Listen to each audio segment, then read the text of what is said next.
Good morning and welcome to Rajya Sabha TV. I'm Aishwarya Kapoor. Now, External Affairs Minister Sushma Swaraj will meet Pakistan PM Nawaz Sharif and Sartaj Aziz today.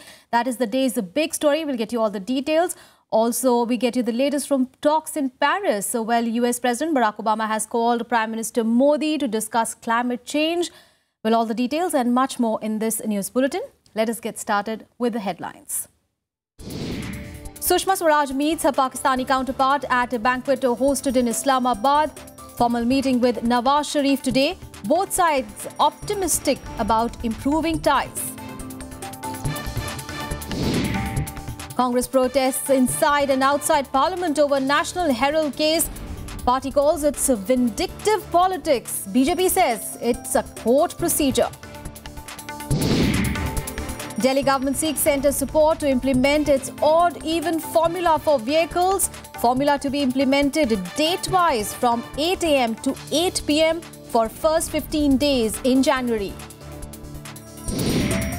India and the US discuss progress made at the climate summit in Paris. John Kerry meets Prakash Javadekar. Barack Obama calls up Narendra Modi.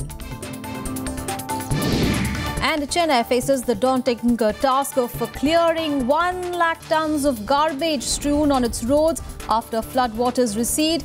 IAF calls off operations as focus shifts to relief work.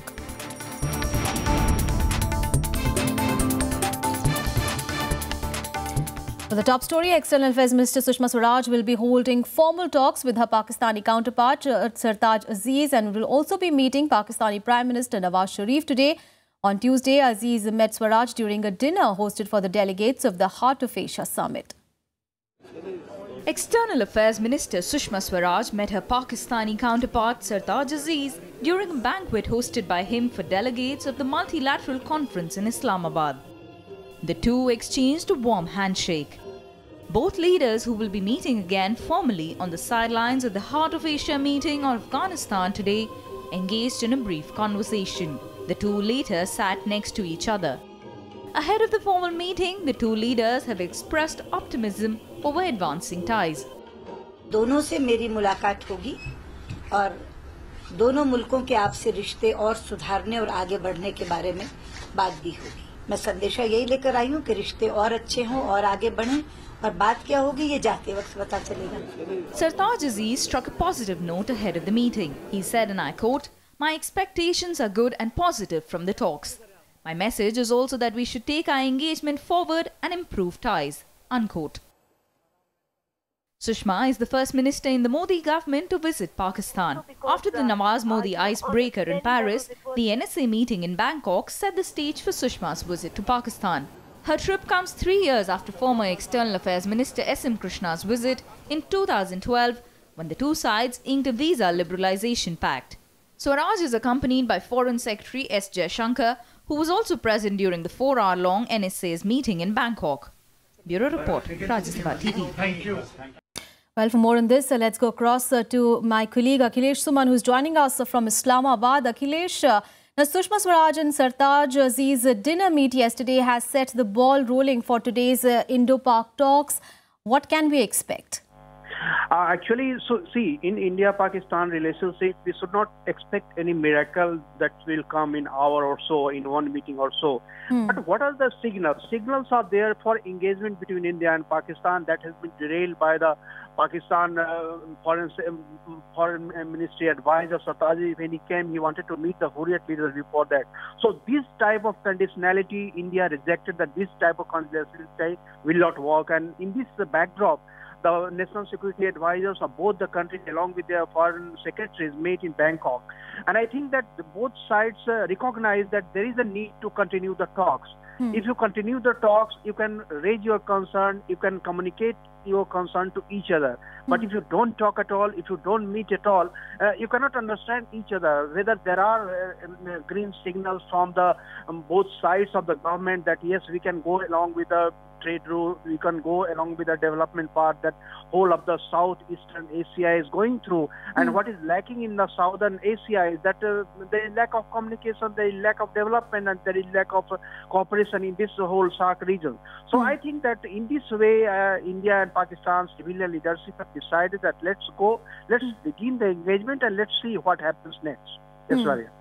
Akhilesh, now, of course, this visit comes after the NSAs of both the nations had met in Bangkok and they had talked about terrorism. They had also talked of J&K, and they said that they agreed to carry forward the constructive engagement. Now, has any agenda really been set for the talks, as in what will be the issues that are likely to be discussed? Yeah. If you connect this meeting of Sartaj Aziz with Sushma Swaraj, it is also going in the backdrop of Heart of Asia Conference. Yes. Heart of Asia Conference is to create a stable and situation when Asian countries, Central Asian countries can cooperate with the South Asian countries, and also even China, Russia, Iran. I think these are all the countries in the region which can help Afghanistan to create a stability. And if a stability comes in Central Asian countries, it has a huge source of energy that will come to both Pakistan and India. So in this backdrop, I think that they are going to talk that how terrorism can be reduced to the level that it does not hamper the bilateral relationship. Another thing, that how cross-border firing from both the sides of security agencies does not hamper the relationship. I think these are the basic things that can be discussed at this point of time, and then it can come on the bigger issues like composite dialogue and so. But the main problem that has been lack of confidence between the two countries, that once they start talking, there is some infiltration. Once they start talking, there is cross-border firing, and then again the situation gets to back to zero. So I think they are trying to underline that what are the hiccups that comes from both the countries, and how can they reduce and minimize it to the level that they can go forward. All right, and let me tell our viewers that if in fact these are the latest visuals that we are getting from the multilateral conference that is going on in Afghanistan. Remember, on Afghanistan in Islamabad, and remember, it is on the sidelines of this conference that Indo-Pak talks really would be happening. Sushma Swaraj will be meeting Pakistan Prime Minister Nawaz Sharif as well. Thank you so much, Akhilesh, for those details.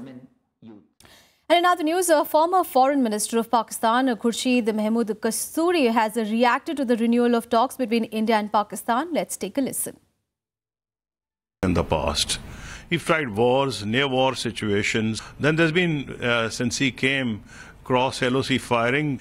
Is there any other way except going to the talks? Furthermore, Prime Minister Modi's own agenda for development of Vikas, which the promise that he made to the people of India, is only possible if there is peace within the country and peace on the borders. And a news coming in from Paris now, well, as negotiators from around 200 countries are busy trying to reach a final climate deal, Environment Minister Prakash Javadekar has hit out at the developed nations, saying that the support offered by them to the developing nations has been low. Meanwhile, US President Barack Obama telephoned Prime Minister Narendra Modi today to discuss the progress made in the climate change negotiations. Here are all the details. Flurry of talks on the sidelines of Paris Climate Summit, as representatives from around 200 countries are busy negotiating a deal to limit global warming due to be presented on Friday. On Tuesday, Environment Minister Prakash Javadekar held talks with United Nations Secretary General Ban Ki-moon and US Secretary of State John Kerry. Kerry, who had earlier said that India could be a challenge at the climate conference, said that he had very positive discussions with India. Later, Javadekar, speaking at a joint press conference of the BASIC countries, Brazil, South Africa, India and China, asserted that there was no compromise on common but differentiated responsibilities, or CBDR, that separates poor and rich countries for fixing responsibilities and distribution of finance. He also said that developed nations need to do more. Action from developing world depends upon, to a much extent, finance and technology support from developed world. But actually, world was expected to mobilize $100 billion up to 2020, but it has not made much headway. The talks in Paris have reached a crucial phase in the final week. Developing countries, including India, have been demanding rich countries for early disbursal of funds and clean technology to mitigate the greenhouse gas pollution. Negotiators are confident that some kind of deal will be reached and they will be able to avert a repeat of the 2009 Copenhagen summit that failed. D'une manière tout à fait ouverte et transparente, auront lieu entre mercredi après-midi, mercredi dans la nuit et jeudi.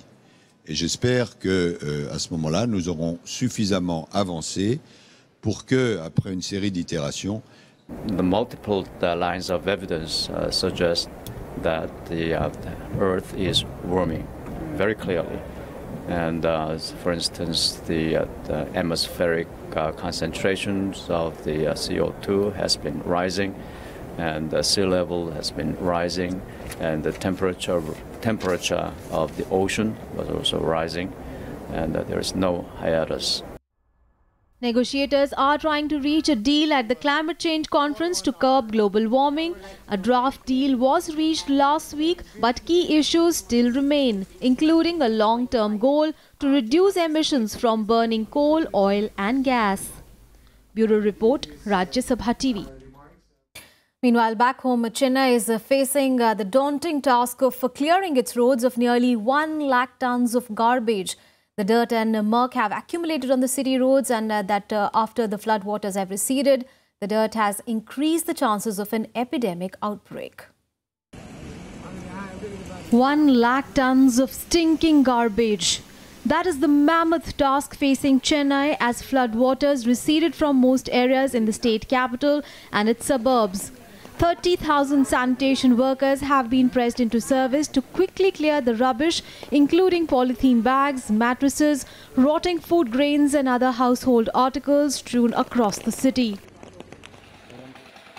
Despite the sun shining bright, stagnant sewage water due to choked drains in some areas like T Nagar was posing a major health hazard, becoming breeding grounds for mosquitoes and other pests.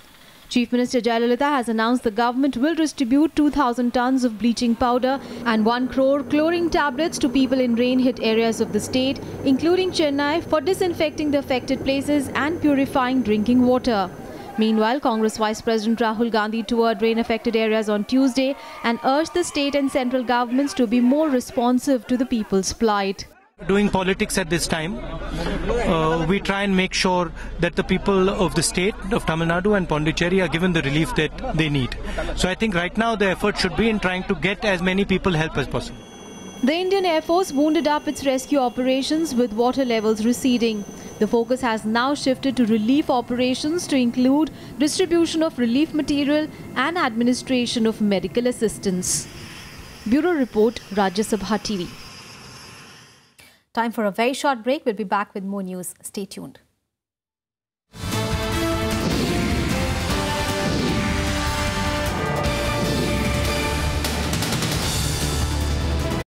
Hottest topics. If you can facilitate the opening up and the expansion of the international border trade, you can add to the economy. 370 धारा जो है वो जम्मू कश्मीर को मुल्क के साथ जोड़े रखती है. Candid confessions. The Congress has not been able to communicate. We have to revive our links with the masses. World-class healthcare is available to only a handful of people in this country. Causing controversies. A lot of leaders today think that they rule by divine right. Now, media has become manageable. Watch RSTV engaged personalities to the point. Every Wednesday, 10 p.m. Thursday, 1:30 and 5:30 p.m.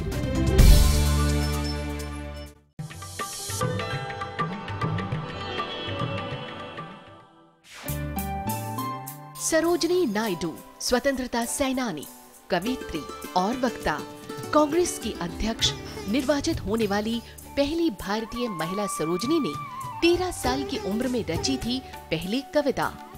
आजादी के बाद वो बनी देश की पहली महिला राज्यपाल। भारत कोकिला के नाम से मशहूर सरोजिनी नायडू हैं नारी शक्ति की अनूठी मिसाल।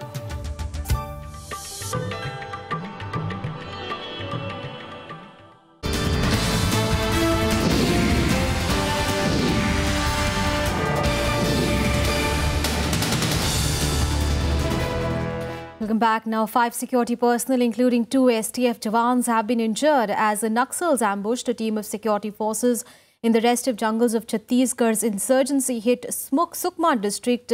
Now, police also said that they have gunned down at least 15 ultras in the skirmish, although no bodies were recovered from the spot. The police joint squad, about 250 in number, had launched the operation last night based on the inputs about the presence of rebels in that region. While security forces were cordoning off a forested patch, a group of about 150 armed rebels opened indiscriminate firing on them, following which security forces launched a retaliatory action. Well, after the fierce ensuing gunfight that lasted for about 2 hours, police eliminated some rebels, which prompted the others to escape from the spot. News from the national capital. In a radical step to curb pollution, the Delhi government announced that the odd-even numbered private vehicles will be plying on its city roads date-wise starting 1st of January. Now, AAP government has sought a centre's help to successfully implement the idea. AAP said that the viability and the results of the system will be reviewed after the initial period of 15 days. Amid opposition to the Delhi government's odd-even formula in the capital, Delhi Home Minister Satyendra Jain on Tuesday met Union Transport Minister Nitin Gadkari seeking cooperation on the issue. Jain has asked the centre to help effectively implement the formula. Jain said he had received a positive response from Union Minister Gadkari. Delhi के जो black spot से identify करेंगे और मैं दिल्ली सरकार को भी वो स्पॉट दूंगा और दिल्ली सरकार और हम मिलकर ये ट्रैफिक जाम के पूरे प्रॉब्लम सॉल्व करेंगे। मैं आपको विश्वास देना चाहता हूँ कि आज से 1.5 साल के अंदर आज जो दिल्ली में ट्रैफिक जाम है वो 50% कम हो जाएगा और दिल्ली का पोल्यूशन भी निश्चित रूप से कम होगा। In a high-level meeting chaired by Chief Minister Arvind Kejriwal, the Delhi government decided to enforce the restrictions date-wise. Under the new formula, even-numbered cars will be allowed to ply on even dates and odd-numbered ones will ply on odd dates. Transport Minister Gopal Rai said the scheme will be enforced for private vehicles from 8 a.m. to 8 p.m. from January 1st for an initial period of 15 days. There will be no restrictions on vehicular movement on Sundays. They are yet to take a call on whether the scheme will have the two-wheelers under its ambit. Traffic police उसको लेकर के अपनी तैयारी करेगी और फिर आगामी दिनों में उनको अपनी तैयारी करके रिपोर्ट वो लोग मीटिंग में लाएंगे। दूसरा, मेट्रो के साथ डिस्कस हुआ है। मेट्रो जो है अपनी फ्रीक्वेंसी को, अपनी कैपेसिटी को, वो लोग भी अपना प्लान उसको डिस्कस कर रहे हैं। Congress says it supports the Delhi government's intent to control pollution, but its proposed odd-even formula has not been well planned out, making it impractical for the common man. सरकार देर से जागी, लेकिन जो formula इन्होंने निकाला है अच्छा होता, बेहतर कि ये बातचीत करते, डायलॉग खोलना चाहिए था पॉलिटिकल पार्टियों से, जो इम्प्लीमेंटिंग अथॉरिटी है उससे बात करते, एलजी से बात करते, सरकार से बात करते और फिर तय करना चाहिए था कि लोगों के हक में क्या चीज चाहती है। पब्लिक ट्रांसपोर्ट का हाल इन्होंने बहुत खराब कर रखा है इस समय, तो मैं शायद बड़ी दुविधा में पड़ने वाले लोग। The Delhi High Court will be hearing the petition against the odd-even formula today. The petition says the decision has been taken without proper consideration of all factors that lead to pollution. It also questions why two-wheelers that have been determined to cause the most pollution have been left out of the new system. Chief Minister Arvind Kejriwal has now sought an appointment with Union Home Minister Rajnath Singh to discuss the matter. The AAP government has promised to come out with a detailed blueprint by 25th of December. Bureau Report, Rajya Sabha TV. And now on to the political fallout of the National Herald case. Now, Congress President Sonia Gandhi, her son Rahul Gandhi and 5 other accused in the National Herald case have been directed by the trial court in Delhi to appear in person on 19th of December. The senior advocates Abhishek Manu Singhvi, Harin Rawal and Ramesh Gupta appeared for the Gandhis and other accused and moved separate pleas seeking exemption from personal appearance. Although the magistrate accepted the plea, it asked the defence counsel to ensure that all accused appear before the court on the next date of hearing. All the accused, barring one who is in USA, will be certainly present at 3 p.m. on 19th. The US accused will also try his best to be here, but subject to logistics and exigencies. Let me make it clear that each of the persons involved has the highest regard for court. our contention remains the same. That contention is that this is political vendetta at its worst. Judge asked me, what do you have to say? I said, give a short date. So he gave the shortest possible date for this court, namely 19th December, 3 o'clock. I'm fully satisfied with today. Meanwhile, while court proceedings went on, the war of words between the Congress and the BJP over the case continues. The government has rejected all Congress's allegations, saying that it has nothing to do with the case which is filed by BJP leader Subramaniam Swamy. Amidst the raging controversy over the National Herald case involving both Congress President Sonia Gandhi and Vice President Rahul Gandhi, the main opposition party came down heavily on the ruling BJP. Several top leaders of the party, including Rahul himself, accused the BJP of indulging in vendetta politics.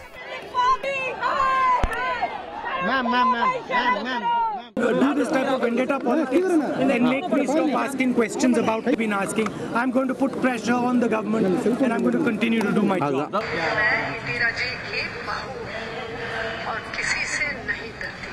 Who is Subramaniam Swamy?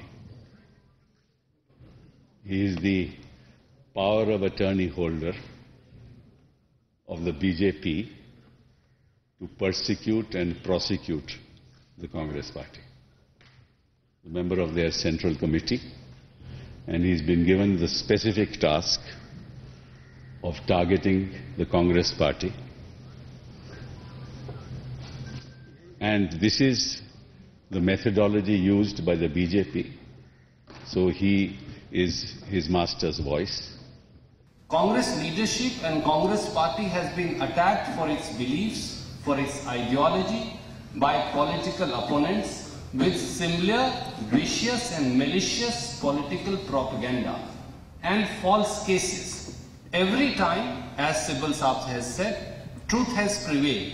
We believe truth will prevail again. BJP, however, refuted the allegations, with senior ministers clarifying that the government has nothing to do with the National Herald case filed by its leader Subramaniam Swamy. The government has no role at all. These cases, to my knowledge, were started before the government came, our government came.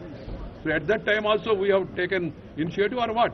Secondly, this is a action followed by a petition filed by a person, and the court has taken cognizance of the same, and then they have issued notice and they should contest it in the court.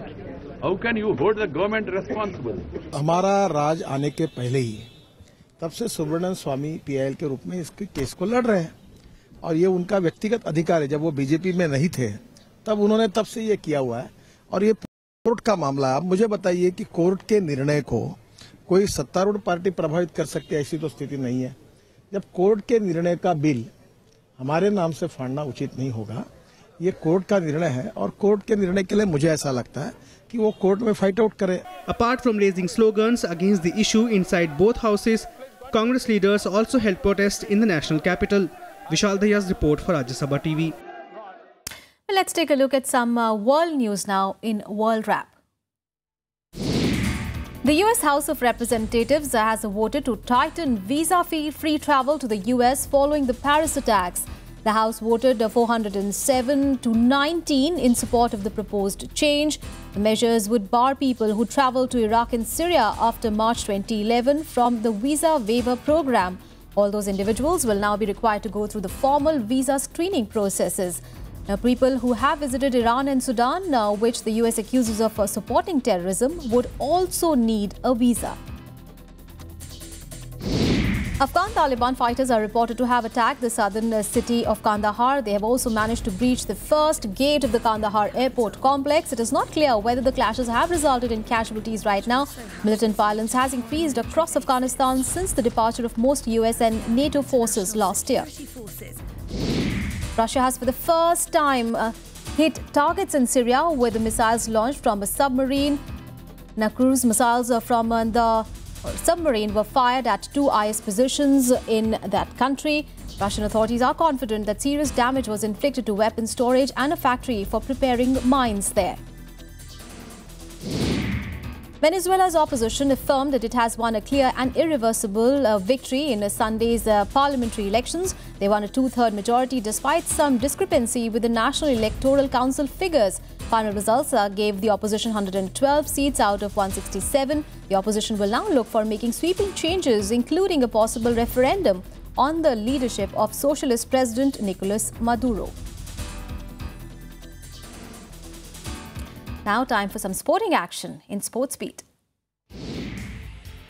Paralympic athlete Oscar Pistorius has been granted bail by a South African court after he was convicted of murder for killing his girlfriend Riva Stamkeen in 2013. Last week, the court upgraded his sentence to murder from culpable homicide, for which he now faces a minimum 15-year jail term. Pistorius is currently under house arrest. The BCCI has announced 2 new teams for the IPL, Pune and Rajkot. The 2 teams will play in 2016 and 2017 editions of the T20 League, replacing the suspended CSK and Rajasthan Royals for the 2-year period. Manchester United were eliminated from the Champions League in a dramatic fashion by a late loss at Wolfsburg on Tuesday night. The Red Devils made an ideal start when Anthony Martial caressed Juan Mata's pinpoint pass into the bottom corner. Wolfsburg replied within 3 minutes through Naldo's sharp volley and led when Viriena finished a flowing move. United thought that they were through after an own goal, only to be condemned to the Europa League through Naldo's late header. Cristiano Ronaldo scored 4 times as Real Madrid demolished Malmo to equal the biggest victory in the history of the Champions League group stage on Tuesday. The Portuguese hit their 3 in 11 minutes either side of the half-time before adding his 88th Champions League goal. Karim Benzema's goal in the second last goal and the opening 2 for a hat-trick, with Kovacic also netting. The result equals Liverpool's 8-0 win against Besiktas in 2007. Well, that's all in this edition of news, but news and updates continue on your channel. Keep watching Rajya Sabha TV.